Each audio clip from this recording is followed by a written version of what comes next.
Hello, and welcome back to another video about Reflexis Flow.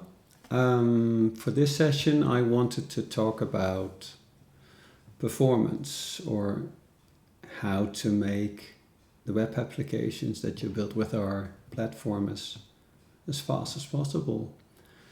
So if you want to optimize for speed, for runtime speed, there are a couple of things that you need to focus on, and these are things that are essentially most costly time-wise. So there's a couple of things I want to go over with you, which is database interaction, code loading, and managing your session, and also a couple of other things. But those three things are essentially the things that are fairly costly, relatively speaking. So let's go over them just briefly. I just wanted to give you an idea of how to think about things and provide you with a few helpful pointers. So first off, if you're looking at optimizing how you're dealing with your database, a good tool to help you is our SQL Profiler. So this is a profiler that's integrated into our Indigo runtime. It actually has fairly low overhead, but still it's something that is off by default. So you need to enable it, not on your production environment, but on your developer machine. And I'd like to do a very quick demo so you know how easy it is to use it, and also know how to interpret things. So here's let's clean this up. Here's a web application. This is something that we've created this fall. And let's refresh the page a couple of times. This here is debug view. And what's happening here is basically something that is reported by this particular web application, something that we've coded in, just to keep an eye on things. So now to enable the profiler, all you need to do is open your boot script, or create a boot script, and add this one particular line. I need to save it. And if I refresh the page now, you'll find that there's an additional report here. So let's have a quick look. So the first line actually tells you how long database interaction took. And this is like the 2 milliseconds here. I'll go over the steps here in a second. But on the next lines, you'll find all the statements that were run on your database during this particular page request. So and these lines are in order. They're ordered from the most expensive statement, or in this case these are all queries, to the least expensive one, which is the percentage you see here. So these 2 milliseconds overall, 42% were taken up by this particular query. And you'll find that this particular query was stepped 61 times. So in SQLite terms, a step is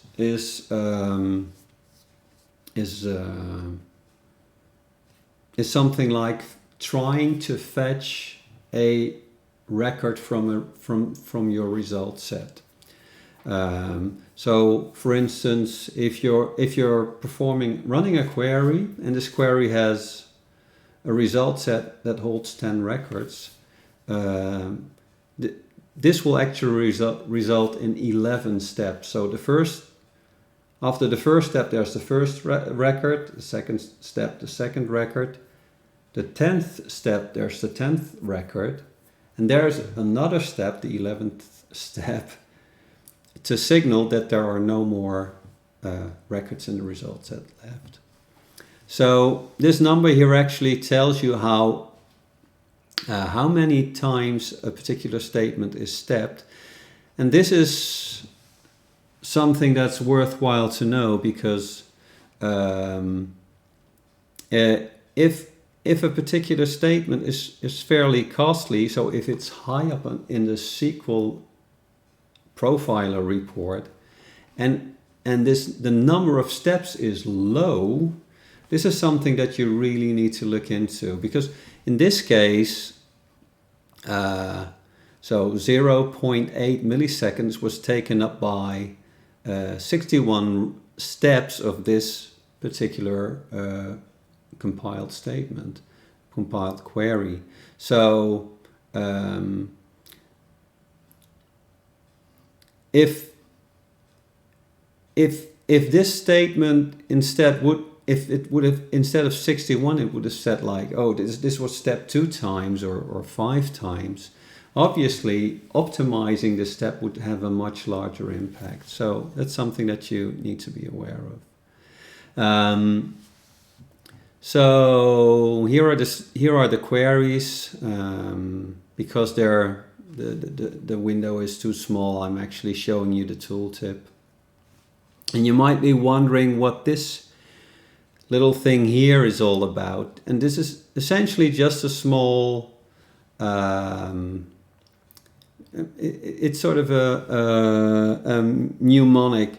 So the way this works is, for every statement that's being executed or it's being reported on, there's this shorthand that's being calculated for this particular statement, which really helps if there are multiple runs. So if I run this page multiple times, you might have different results for different runs. And since each statement will always have the same short code, it's essentially a short code. This code here makes it easier for you to locate your statement if you're looking at the report. So this statement here will always have the short code BU. So it's here, it's here, it's here. And this is really helpful if you're tracking the performance of a particular statement over multiple runs.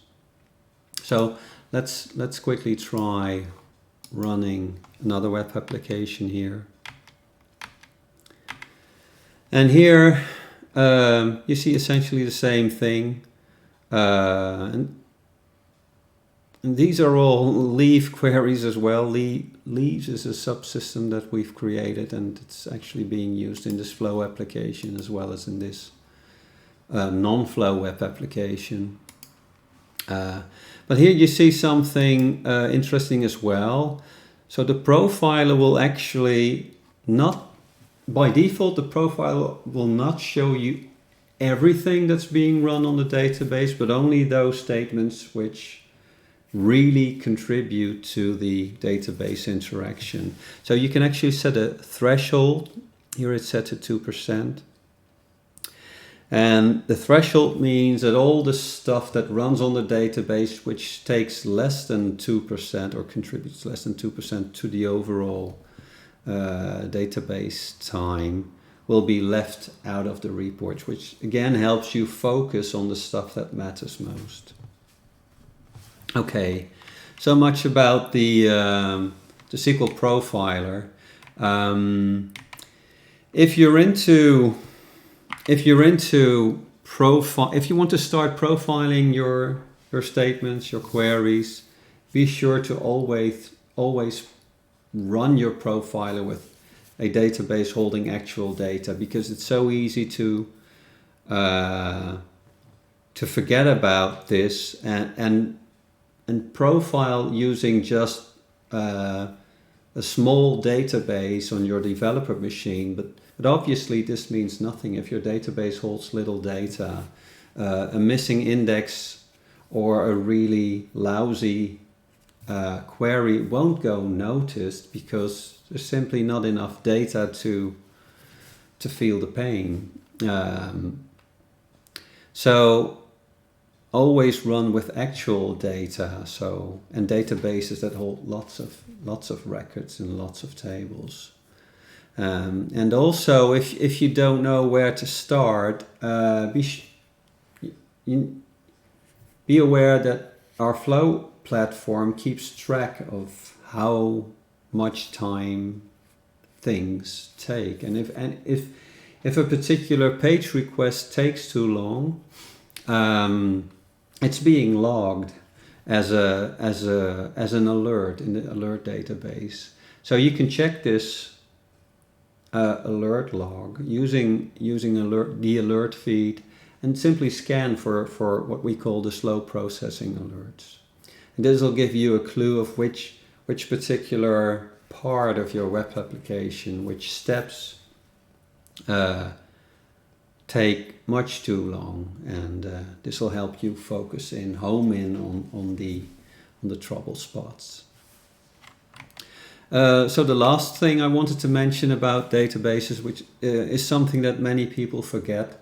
If you're using SQLite, be sure to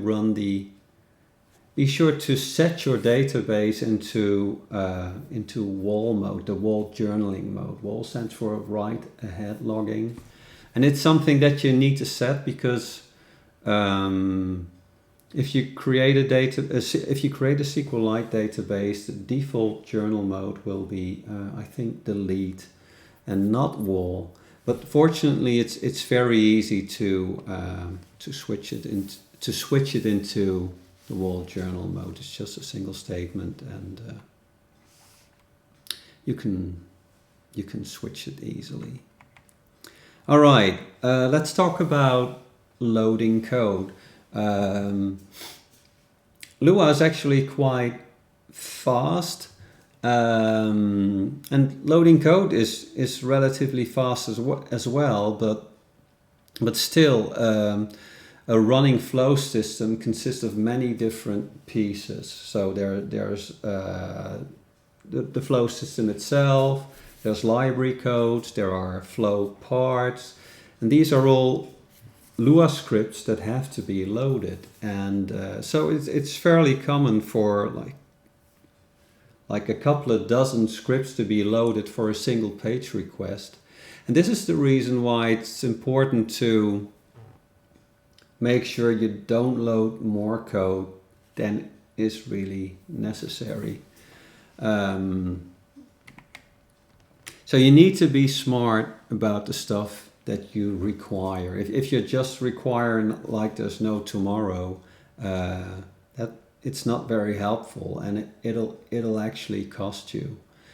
And figuring out the stuff that your system requires is something that you can easily do by yourself, just by analyzing your own code.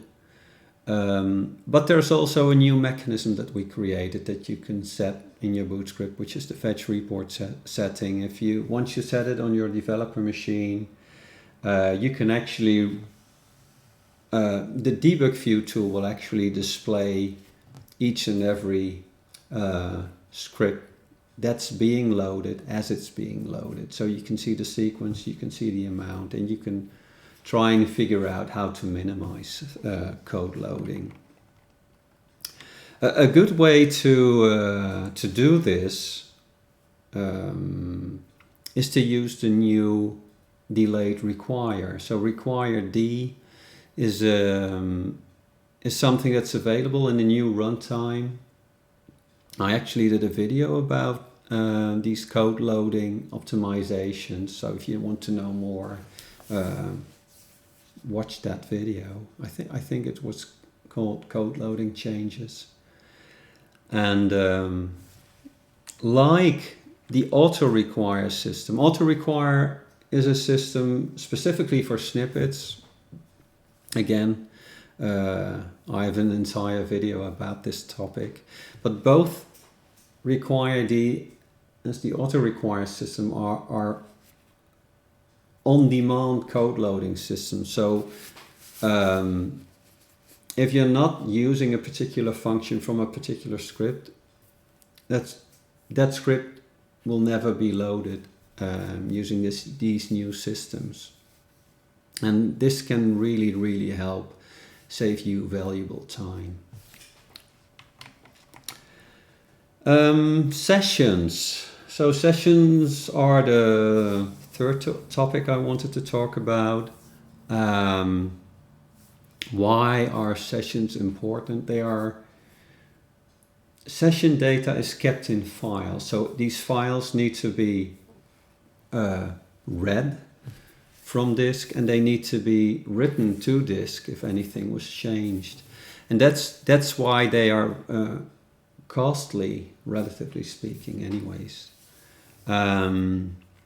So you need to be aware of the size of your session, and one way to do this is simply look at them, because they are kept in a particular folder in your Flow instance, and you can simply inspect them and see how big they are, obviously. And our team tries to ensure they're never larger than a few dozen kilobytes. If they grow larger than that,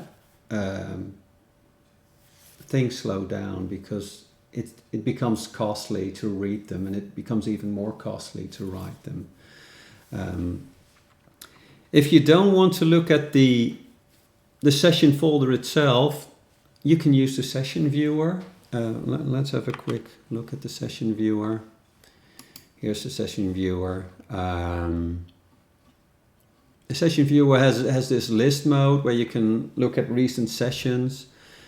It already mentions the session sizes, which so here it says 16 kilobytes, here it says 1.2. If you open the session to look at the contents, you can see the size of the session in the header as well. You can switch here between the metadata of the session and the actual session context, so the data part of the session. And if you find they grow too big, obviously you can look at the contents of the session and see which parts should have been cleared. It's basically that easy. So be sure to remove any data from your session that your Flow is not really needing at that point. It's okay to keep. It's okay if your session is a little too big for a short time, but just be sure that once it's not really needed, it's actually removed. So you keep things as small as possible. And apart from session sizes, sometimes it helps if you avoid reading from the session, or if you can't help reading from the session, at least make sure that the session is not being changed. If you don't read from the session will never be read, at least not the data part of the session. And if you don't change anything, Flow is smart enough not to write it back to file, because it simply sees that you didn't change anything. Right, that sort of covers the most important bits I wanted to talk about. So again, dealing with your database and making sure your statements are okay. Dealing with all your code and making sure that you don't load too much of it in too large chunks or just too many chunks. And managing your session and mostly making sure that it doesn't grow too large.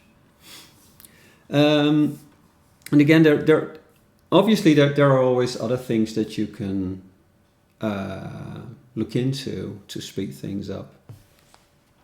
And I quickly mention, I will quickly want to talk about a few things here. So the new reactive subsystem really helps to make sure parts don't respond needlessly. So in the old scenario, we had parts had associates, and if that part refreshes itself, it actually triggers all its associates, which basically means that it runs all the parts in its associates list. With the new reactive subsystem, it's much more of an on-demand scenario, and I actually did a video about the reactive subsystem as well, and if you look at it, you'll find that instead of all these pointless runs,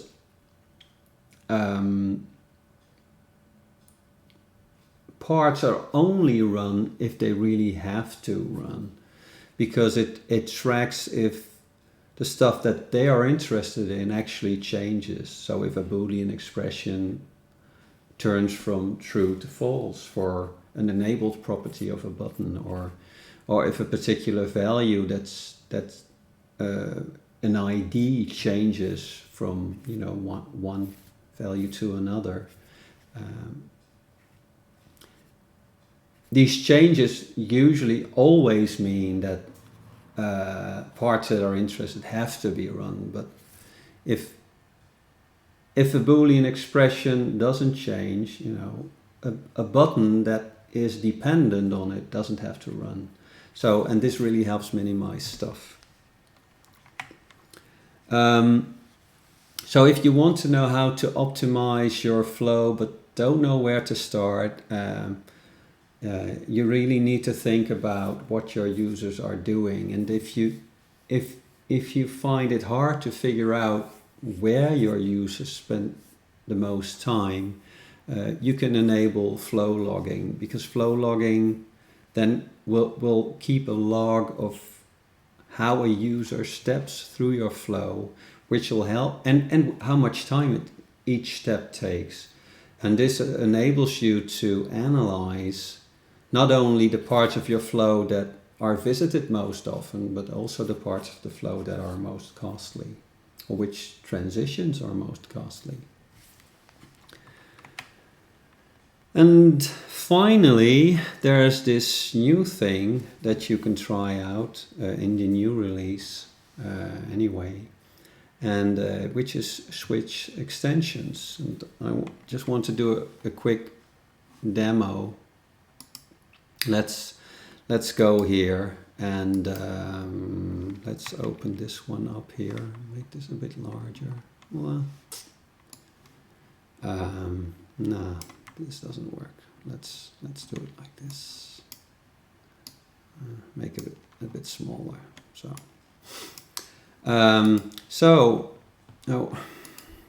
Here. Let's disable the SQL Profiler for a second, and also make sure that we no, let's do it like this first. If I take this URL here, I can put this one here, and I can run it, and here you see that the page is being fetched. This is basically running this page request, and here you can see that's being run.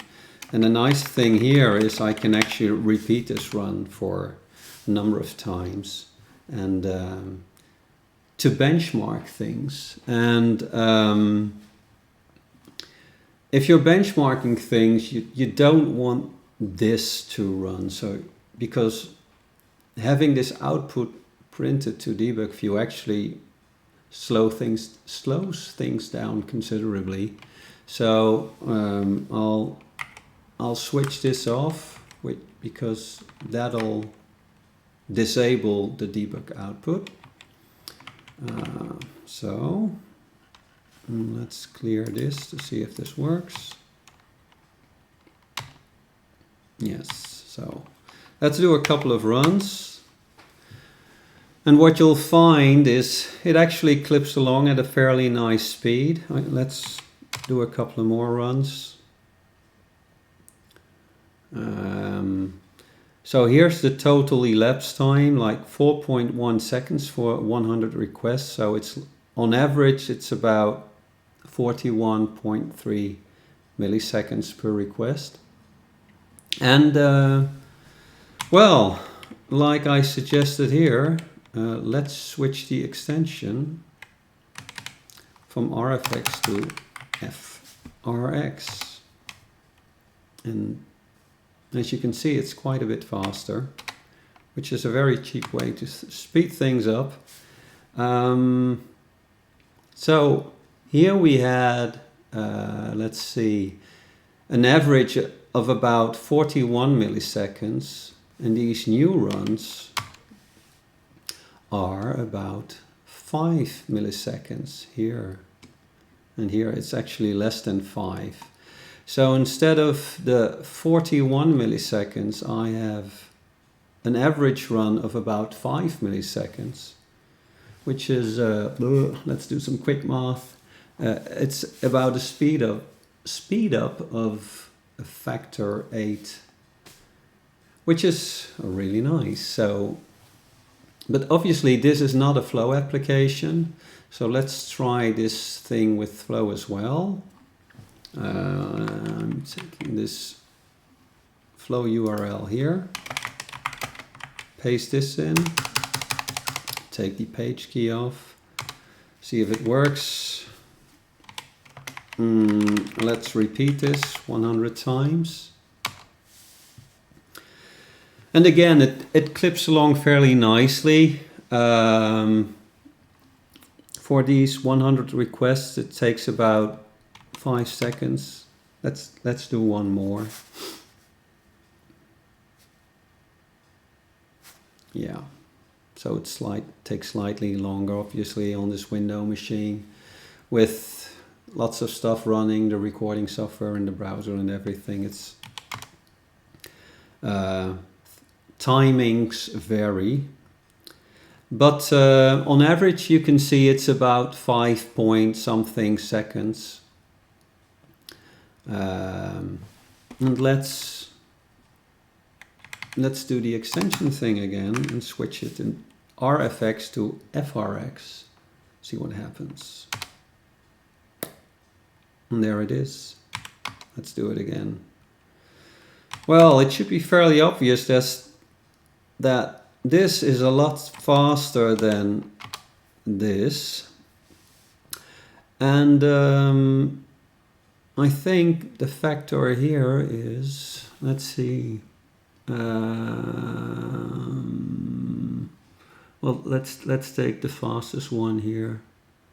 It's 53 milliseconds here. This is slightly larger. So the new runs are about 9.7, 9.3, 9.2.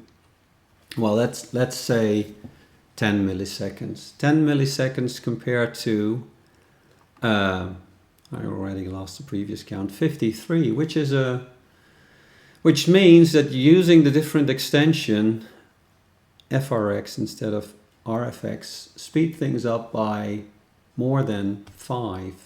So for this Flow application here, we have a speed up of about 5.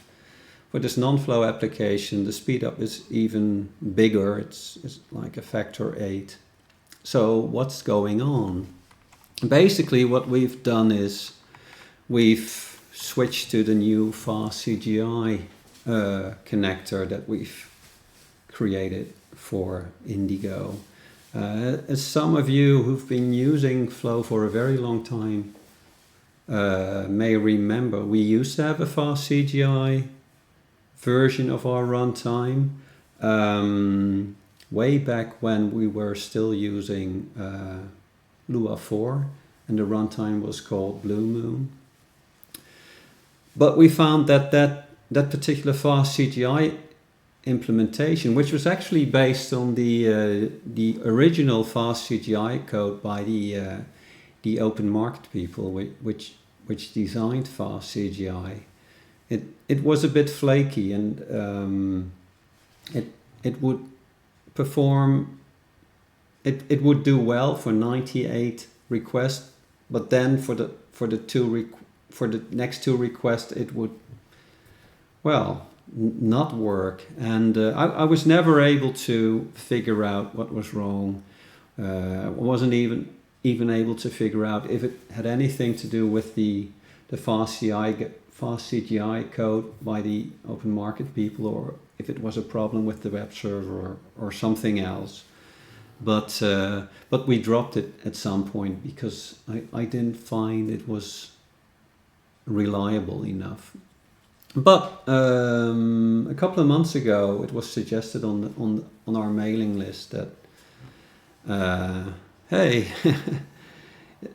someone asked, isn't Fast CGI a good idea? And it was sort of a good trigger for us to revisit Fast CGI. And what I did was actually create a Fast CGI connector from scratch. And that's what we've been using for these, well, actually for a couple of months now, and it's working brilliantly, to be honest. There are still some small things that we need to address, so it's not quite ready for production, but I think it's nearly there. And it is really nice. We haven't had any problems with it whatsoever.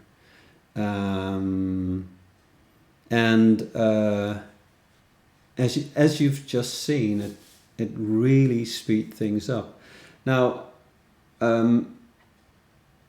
obviously, if your queries suck, so if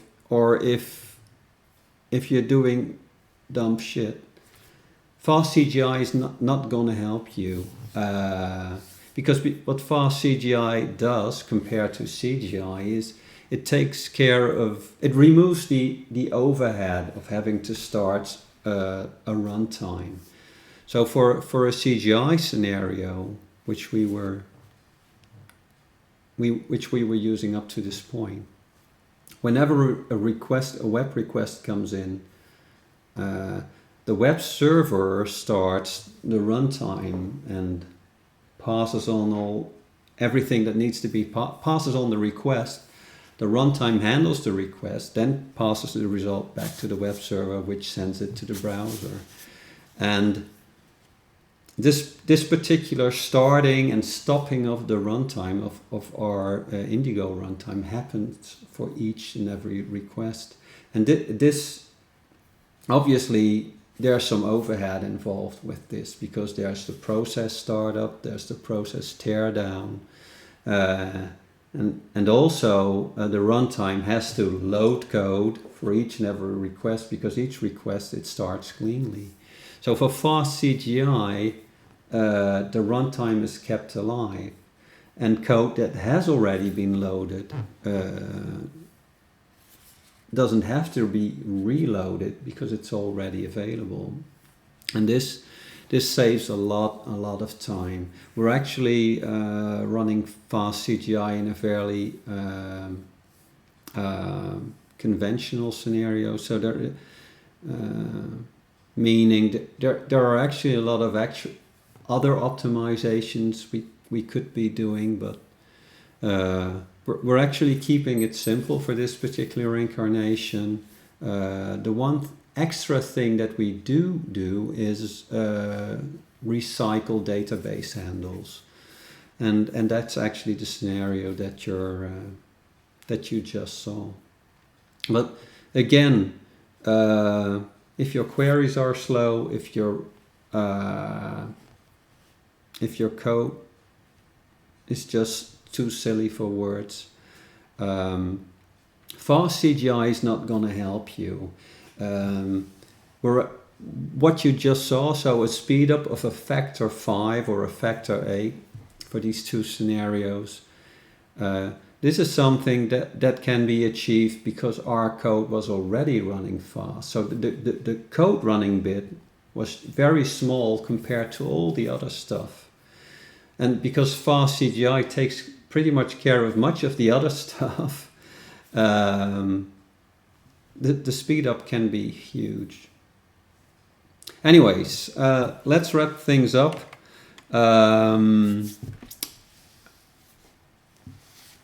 These were my tips on performance, and I actually wanted to do this video because I hope it highlights all the work we've been doing on performance for code loading, especially, and with the new Fast CGI connector. But even without these new things, these new features, there's still a lot you can do for the old incarnations of Flow and Indigo, and hopefully you now have a few pointers to help you wrap your head around any performance problems you may be having. And and I guess this is pretty much it for now. I hope it's been useful. I'll probably still do one final new features video still to talk about all the other stuff we've been doing lately, and please look forward to it. And for now, thank you for watching, and hopefully till the next video. Bye bye.